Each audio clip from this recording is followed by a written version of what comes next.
নমস্কার। আমরা বৃত্তিমূলক সংগ্রামী মঞ্চের পক্ষ থেকে আবার কারিগরি ভবনে লাগাতার আমরা কারিগরি ভবনে আসছি। মূলত আমাদের আজকে আলোচনার মূল বিষয়বস্তু ছিল, আপনারা জানেন যে মেডিকেল ব্যাপারে যে সমস্ত ভিটিসিগুলো হোল্ড করা ছিল এবং সেগুলো খুলে দেওয়ার পরে আমরা কিন্তু সন্তুষ্ট ছিলাম না। যে পদ্ধতিতে খোলা হয়েছে সেখানে পদ্ধতিগতভাবে আমরা অনেক ত্রুটি লক্ষ্য করেছি।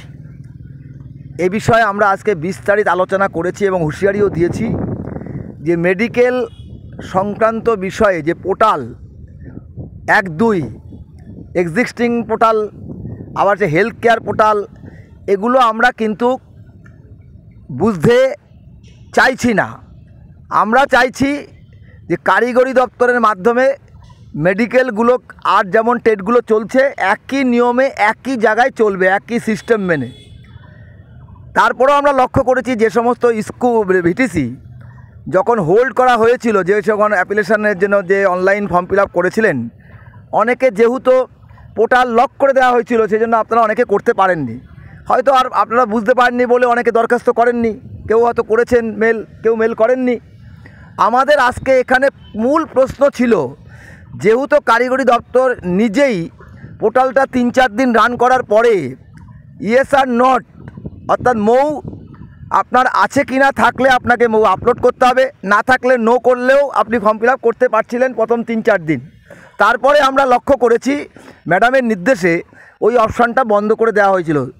তারপরে আর আপনারা কেউ অ্যাপ্লিকেশান করতে পারেননি, কারণ মৌ ছাড়া আর কোনো অ্যাপ্লিকেশান নিচ্ছিল না, রিনিউয়ালটা নিচ্ছিল না। তাহলে আপনারা করবেন কি করে? কিন্তু কারিগরি দপ্তরে যে কাউন্সিল, সেটা তারা বুঝতে চায়নি। তারা ভেবেছিল যে আপনারা ইচ্ছাকৃতভাবেই সেই সময় সেটা করেননি, তাই আপনাদের অর্থাৎ যেটা আপনাদের লক করে রাখা হয়েছে, হোল্ড করে রাখা ছিল না, অথচ আপনারা অ্যাপ্লিকেশান করেননি, এই অজুহাত খাড়া করে আপনাদের রেজিস্ট্রেশন করতে দিল না ছাত্রছাত্রীদের।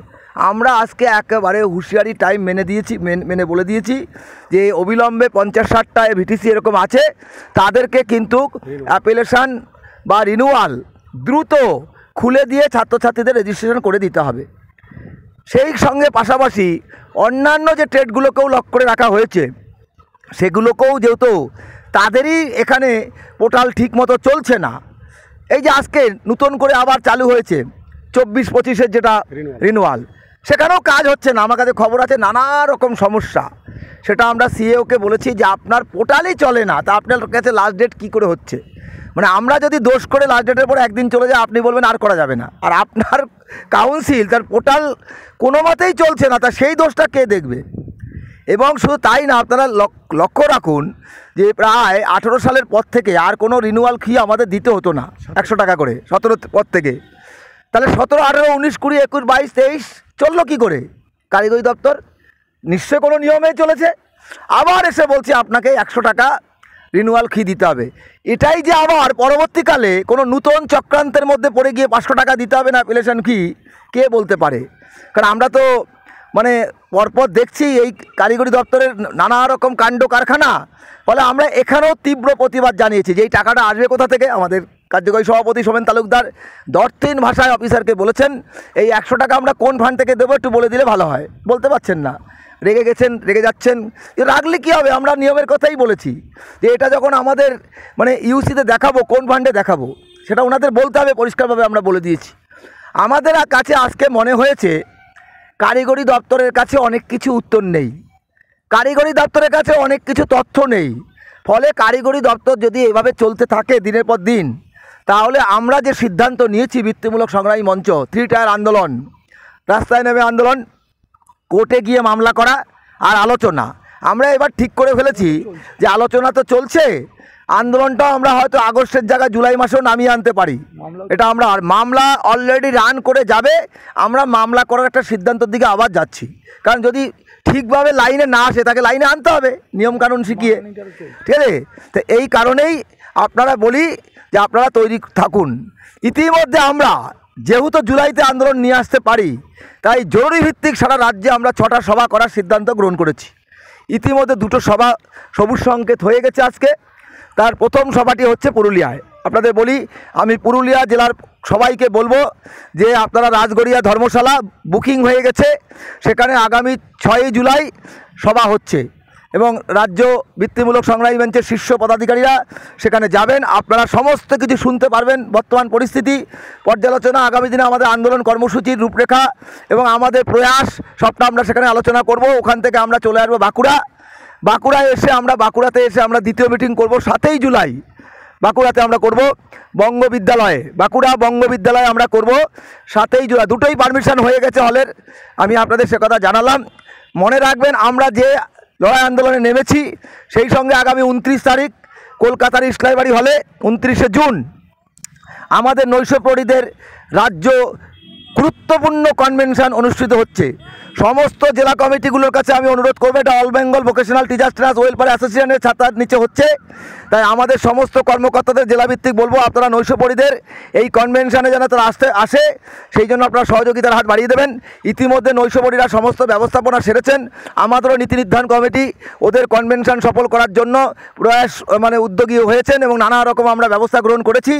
আশা রাখছি আগামী দিনে নৈশপ্রহরীদের যে সামাজিক সুরক্ষা, ISMS পোর্টালে নাম নথিভুক্তকরণ, মাস পয়লা বেতন এবং এই নিয়ে আমাদের লড়াই আন্দোলন চলবে এবং এনারা যে সমস্ত তথ্য খাড়া করছেন আদালতেও আমাদের লড়াই চলবে। আমরা সিদ্ধান্ত গ্রহণ করেছি কনভেনশনে বিস্তারিত আলোচনা করবেন আমাদের শীর্ষ পদাধিকারীরা, তাই সকলকে ঐক্যবদ্ধ থেকে বৃত্তিমূলক সংগ্রামী মঞ্চের নিচে সবাই জড়ো হবেন। কোনো প্ররোচনার ফাঁদে পা দেবেন না। আর যাদের অ্যাপিলেশন হয়নি মেডিকেলে, কোনো আতঙ্কিত হবেন না, আমরা আপনাদের পাশে আছি। আমরা দায়িত্ব নিয়ে বলছি অ্যাপিলেশন পোর্টাল খুলতে হবেই, তা নাহলে কোর্টে যেতে হবেই, ঠিক আছে ওদেরকে। আর নতুন যে আমাদের এখন যে অ্যাপ্লিকেশনটা হচ্ছে, এই অ্যাপ্লিকেশনটা খুব দ্রুত আপনারা করে ফেলবেন। আমার কাছে খবর আছে যে এদের পোর্টাল তো হঠাৎ বন্ধ হয়ে যায়, তাই এখন যখন পোর্টালটা খোলা আছে এই সময় আপনারা কিন্তু সকলেই অ্যাপ্লিকেশনটা বা রিনিউয়ালটা করে ফেলুন।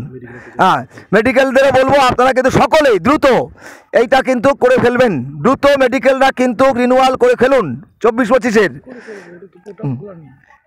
ঠিক আছে, আর যদি কোনো অসুবিধা দেয় আমাদের শীর্ষ নেতৃত্বের সঙ্গে যোগাযোগ রাখবেন। ধন্যবাদ সকলকে। নমস্কার, অর্পণদা সবটাই বলেছে, আমি বেশি কিছু বলবো না, শুধু দুটো কথা বলি।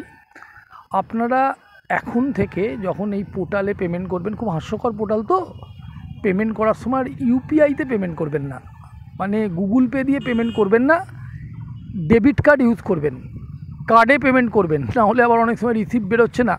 তো এই সলিউশনটা আমি করিনি, আধিকারিকরা বললেন যে আপনারা সবাইকে বলুন ইউপিআই পেমেন্ট না করতে। এখন এটা কেন হয়, এর লজিক্যালি অনেক কিছু হাসির মতোই ব্যাপার, কিন্তু আমি এটাও বললাম আমাদের পক্ষ থেকে যে আপনারা লিখে দিন না যে ইউপিআই অপশানটাই বন্ধ করে দিন না, তা করবেন না, কিন্তু বারণ করেছেন, তাই আপনাদের বলে দিলাম রিসিপ্ট বেরোনো নাকি ইউপিআই পেমেন্টে অসুবিধে হচ্ছে, ওনারা দেখেছেন, অবজার্ভ করেছেন, তাই আপনারা ডেবিট কার্ড দিয়ে পেমেন্ট করবেন। এটা হলো 1 নম্বর কথা। 2 নম্বর কথা, এই যে 11-এর মার্কস আপলোড, মানে যারা 2023-24-এ 11-এ পড়েছেন তাদের মার্কস আপলোডে একটা প্রবলেম দেখা গেছিলো যে রেজাল্টগুলোতে সব নট প্রমোটেড দেখাচ্ছিল, তো সেই রেজাল্ট অপশানটাই ওরা তুলে দিয়েছেন। তো আমি জিজ্ঞেস করলাম তাহলে রেজাল্ট অপশান কী হবে, সংগঠনের পক্ষ থেকে আমরা জিজ্ঞেস করলাম, বলছি না আর এই অপশানটা দেবো না, আমরাই রেজাল্টটা প্রকাশ করব এবং সেটা নোটিফিকেশান করে প্রকাশ করবে, তাই এই নিয়েও আতঙ্কিত হওয়ার কোনো বিষয় নেই। বাকি যেটা সবটাই অর্পণদা বলেছেন, সমস্ত প্রোগ্রামের কথা বলেছেন, শুধু একটা কথা বলি, নিউ হেলথ কেয়ার পোর্টালে এক্সিস্টিং শর্ট টার্ম প্যারামেডিক্যালকে শিফট যে করা হবে, সংসদ আগে সেটা নোটিফিকেশান দিয়ে জানাক, না হলে কিন্তু আমাদের এই আন্দোলন জারি থাকবে এবং আমরা এর জন্য যা করণীয় তাই করব। আর জানালেও সেই জানানোটা যদি বৈধ না মনে হয় আমরা হাইকোর্টে যাব। আপনারা সঙ্গে থাকবেন এটা ভেবেই আপনাদের সঙ্গে বাকি অর্পণদা যা বললেন সংগঠনের পক্ষ থেকে, বৃত্তিমূলক সংগ্রামী মঞ্চের পক্ষ থেকে, সেই ধরনের প্রোগ্রামে আমরা আপনাদের সঙ্গে নিয়েই থাকব, এই আশা ভরসা রেখে আমার বক্তব্য শেষ করব। সব কিছুই শুনলেন আপনারা, বিস্তারিত আমি অরুণবাবু আপনাদের বলেছেন, সোমেনবাবু আমাদের সমস্ত কিছু বলেছেন। শুধু একটা কথাই বলবো, মেডিকেলের বিষয়ে কেউ আর ঘরে বসে থাকবেন না, যারা রেজিস্ট্রেশন কমপ্লিট করে ফেলেছেন তারা ইমিডিয়েট 24-25-এর রিনিউয়ালটা কমপ্লিট করে ফেলুন। আর যাদের হোল্ড আছে, গোটা 40-50টা হোল্ড আছে, যারা একবারে রিনিউয়াল করতে পারেননি, তারাও আতঙ্কিত হবেন না। আমরা আধিকারিকদের সঙ্গে বিস্তারিত কথা বলেছি, আমাদের মনে হচ্ছে খুব তাড়াতাড়ি এটা খুলে দেবে। এই বলে আমি আমার বক্তব্য শেষ করলাম। আর নৈশপ্রহরী যে কনভেনশন 29 তারিখ হচ্ছে, প্রত্যেকটা জেলার সম্পাদক সভাপতিদের আবার অনুরোধ করছি আপনারা সহযোগিতা করবেন তাদেরকে, যাতে ওদের কনভেনশন সাকসেসফুল হয়।